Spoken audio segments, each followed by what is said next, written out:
മകനെ വിവാഹം കഴിപ്പിച്ച് ഒരു കുടുംബസ്ഥനാക്കുവാൻ വേണ്ടി പിതാവ് ഒരുപാട് പരിശ്രമിച്ചിട്ടും ഒന്നും തന്നെ അങ്ങോട്ട് ശരിപ്പെട്ടു വന്നില്ല. കാരണം മറ്റൊന്നുമല്ല, പയ്യന് പറയത്തക്ക ജോലിയൊന്നും തന്നെയില്ല.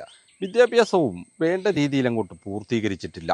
കിട്ടിയ ജോലികളൊക്കെ ഒരു കാരണവുമില്ലാതെ സ്വന്തമായി കാരണങ്ങൾ ഉണ്ടാക്കി ഉപേക്ഷിക്കുകയും ചെയ്തു. പെട്ടെന്ന് പണമുണ്ടാക്കുവാൻ വെറുതെ വീട്ടിലിരുന്നാൽ മതി എന്ന് ആരോ പറഞ്ഞ് ബോധ്യപ്പെടുത്തിയ മാതിരിയായി പിന്നീടുള്ള കാര്യങ്ങൾ. പകൽ ഒരു കാര്യവുമില്ലാതെ അങ്ങോട്ടും ഇങ്ങോട്ടുമുള്ള യാത്രകൾ, രാത്രിയിൽ ചാറ്റിങ്ങും ചീറ്റിങ്ങും ഒക്കെയായി പകൽ 12 മണിക്കാണ് ഉറക്കമെഴുന്നേൽക്കുക. വയസ്സ് 32. ഇതൊക്കെയാണ് ഒരു ബയോഡറ്റ.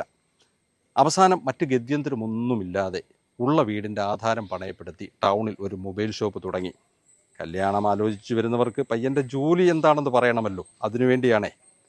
ഭാഗ്യമോ നിർഭാഗ്യമോ 1 മാസം കൊണ്ട് വിവാഹമൊക്കെ നടന്നു. പിന്നീടുള്ള 3 മാസക്കാലം ഹണിമൂണും വിരുന്നൂട്ടലും പുതിയ ഒരു അതിഥിയുടെ വരവൊക്കെ